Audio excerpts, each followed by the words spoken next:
বন্ধুরা, যে আশঙ্কাটা করা হয়েছিল ফাইনালি সেটাই হতে দেখা যাচ্ছে। ফাইনালি পিওকেতে ঢুকে পড়ল জঙ্গি হামাস। হ্যাঁ বন্ধুরা, আপনারা একদম সঠিক শুনেছেন। কাশ্মীরে এবার হামাসের আতঙ্ক। পিওকেতে লস্কর জশের সঙ্গে হাত মিলিয়ে বড় ষড়যন্ত্রের ইঙ্গিত তাদের। ভয়ঙ্কর সন্ত্রাসবাদের প্রত্যাঘাতে প্যালেস্টাইন থেকে কার্যগত উৎখাত হয়েছে জঙ্গি হামাস।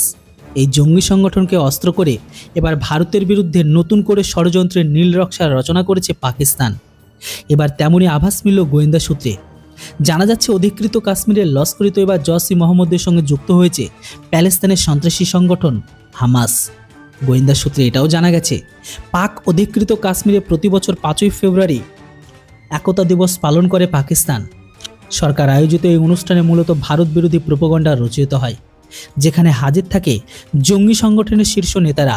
এবার এই অনুষ্ঠানে বিশেষ অতিথি হিসেবে আনা হচ্ছে হামাস কমান্ডার তথা মুখপাত্র খালিদ কদৌমিকে। এই কর্মসূচিতে উপস্থিত থাকবে লস্করি জশ সংগঠনের শীর্ষ জঙ্গিরা। কাশ্মীরকে অশান্ত করতে এই 3 জঙ্গি সংগঠনকে একজোট হয় ভারতের জন্য যথেষ্ট উদ্বেগে। তবে এই ঘটনায় উপত্যকায় সন্ত্রাসবাদের উস্কানের পাশাপাশি রয়েছে আরও বড় ষড়যন্ত্রের আভাস।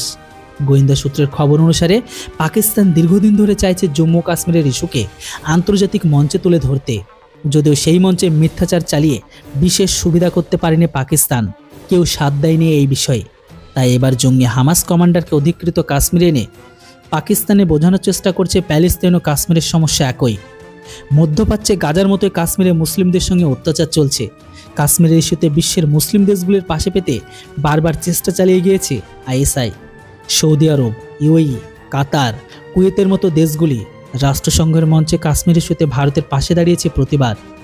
বিশ্বমঞ্চে অবশ্যই পাকিস্তান পাশে পেয়েছে তুর্কি ও মালয়েশিয়াকে। পাশাপাশি গোয়েন্দা সূত্রে আরও জানা গেছে, অধিকৃত কাশ্মীরে যে কর্মসূচি আয়োজিত হতে চলেছে আল আকসা ফ্ল্যাডের ব্যানারে, এই নামেই 2023 সালে গত 7ই অক্টোবর ইসরায়েলের অপারেশন চালিয়েছিল জঙ্গি হামাস। যে হামলায় প্রাণ হারান 700 জন নিরপরাধ ইহুদি মানুষ। যে হামলায় প্রাণ হারিয়েছিল সাধারণ ইহুদিরা। আসলে আল আকসা হলো জেরুজালেমের একটি মসজিদ, যে মসজিদের উপর নিজেদের কর্তৃত্বের দাবি করায় বরাবরই করে এসেছে মুসলিম ও ইহুদি দুই পক্ষ। এই নামে পিওকের এবার কর্মসূচি বিপদের বার্তা বলে মনে করছে।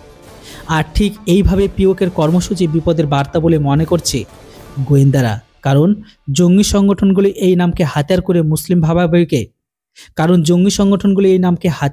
মুসলিম ভাবাবেগকে উস্কে দিতে চাইছে, যার হিংসাত্মক নির্যাস ভারতের বিরুদ্ধে ব্যবহার করতে চায় পাকিস্তান ও পিওকেতে ঘাঁটি গড়া জঙ্গি সংগঠনগুলি।